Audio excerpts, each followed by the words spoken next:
Is your rhythm guitar sounding flat, mechanical, and a bit boring? Most players get stuck in repetitive pop strumming patterns.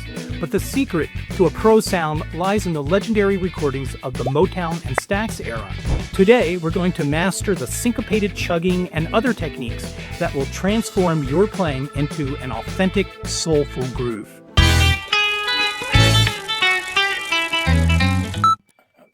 We are in record. One of my favorite subjects to talk about is rhythm guitar, and specifically rhythm and blues and what we call soul music. The difference between playing rock guitar, let's say, and playing soul or rhythm and blues is that things get shrunk down. There's a lot of minimalism that goes on. So, for instance, instead of playing a big fat C chord, we're going to isolate that to just two notes, a G and a C. Basically, this is going to be my C chord, and I'll show you how this will evolve into some really cool stuff. We've all heard guitar players that play this kind of riff. Like, for instance, think Chuck Berry or Rolling Stones, and they're holding down a bar chord, and they take the pinky, and I'm at the 8th fret with my C bar chord. Okay, now my pinky lifts up, and I'm going to keep everything down here. Only the pinky lifts up. And I'm going to come over and I'm going to reach out for an A at the 12th fret of my A string. And I'm going to go back and forth with my pinky from keeping it in the air and then coming down on that A. And we get this sound.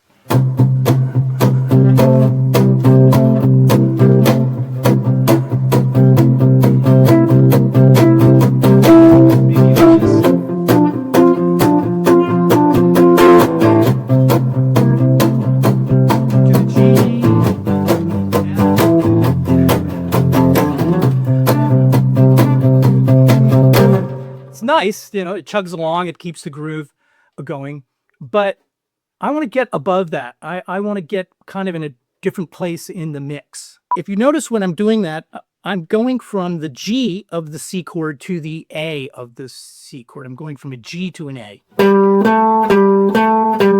So what I'm going to do is I'm going to take the bottom two notes of what would be like a power chord, a C and a G. Bottom two notes of a bar chord, C and G. I'm going to transfer this G over to the G on my D string.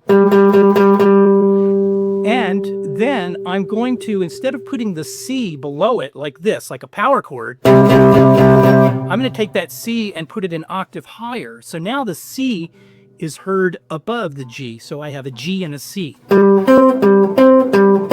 And these two notes are the 5th and the root of the C chord. So while everybody else is doing this, or this, C7, I'm just coming in real tight on two notes. I'll palm muting a little bit just to give it a little percussive sound. Okay, I'm on the G here. I need that A, so I'm going to go from the G to the A. But I'm going to keep that C ringing. Now I get this. By itself, it's okay. But when you hear it against what everybody else is playing, which I'll put down like this.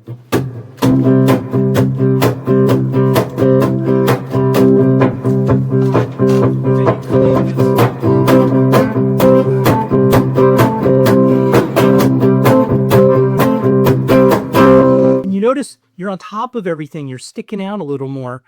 And you're holding down that rhythm. You're kind of really, it's like you're the drummer almost. Now let's add the flat 7. So we have a G, we have an A, and we're going to go 1/2 step higher to the B flat. And that's the 7th of the chord. Makes it sound dominant. So now we have this.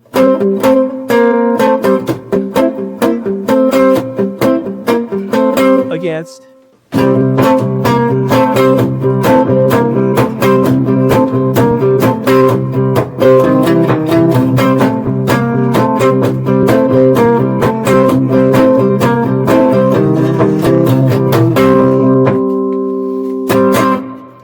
Right? It's a great sound.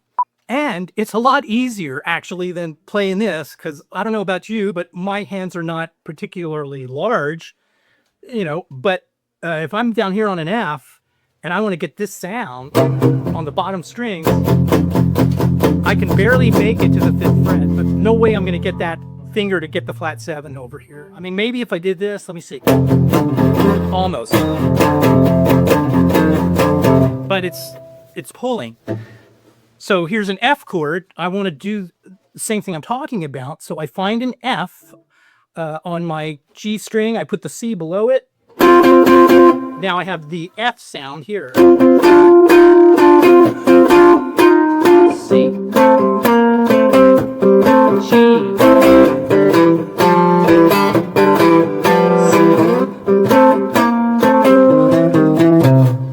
All right. By the way, what I just did there, I'm holding down the G and the C. And then I'm going to reach over, I'm going to kind of do a little blues lick here. I'm on this E flat, the 6th fret of my A string. And I slide it up into the 3rd of the chord. So here's my C triad.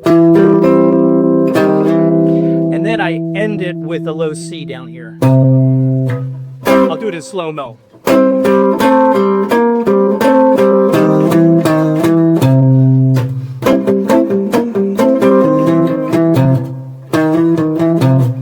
All right, so anyway, breaking things down into smaller pieces, and that typically is what I do. Sometimes you really do want that bottom, but if you're playing this kind of soul R&B, like I say, minimalism is where it's at. Okay, so this brings up the name Steve Cropper. Steve Cropper was a guitar player on a lot of the R&B and soul hits from the 60s and 70s. For instance, he's the guitar player on Mustang Sally, which uses that exact thing we're talking about. It's in the key of C. And the lick to Mustang Sally is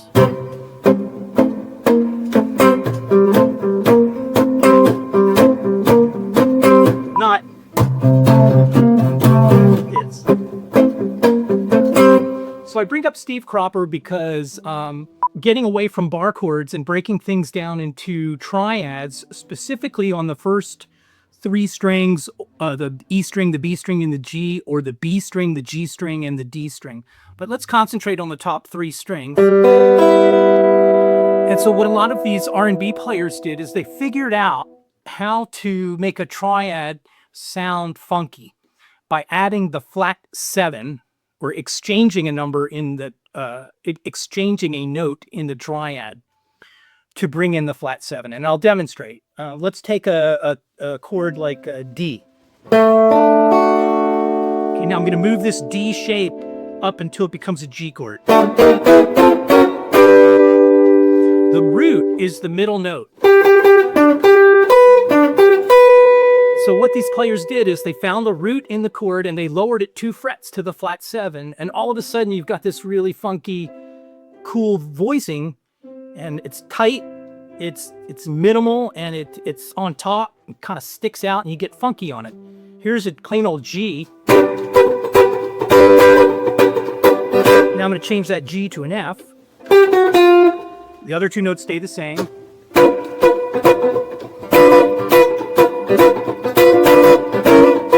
A lot funkier then. And all I did is change 1 note to the flat 7.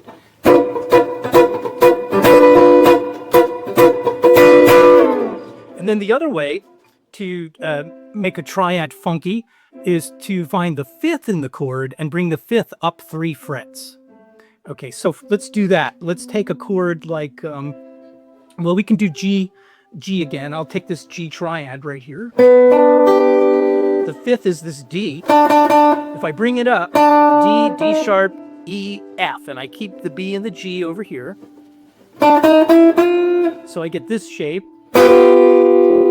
Here's the major triad, 1 note exchange, and so I get that. I'll demonstrate this. I'll just get kind of funky on a G chord, and let me get a little thing going here.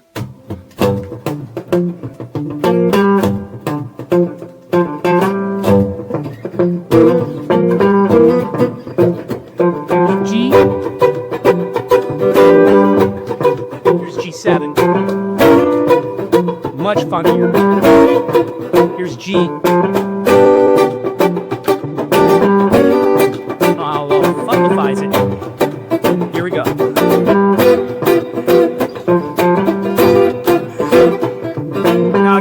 fine. Do this.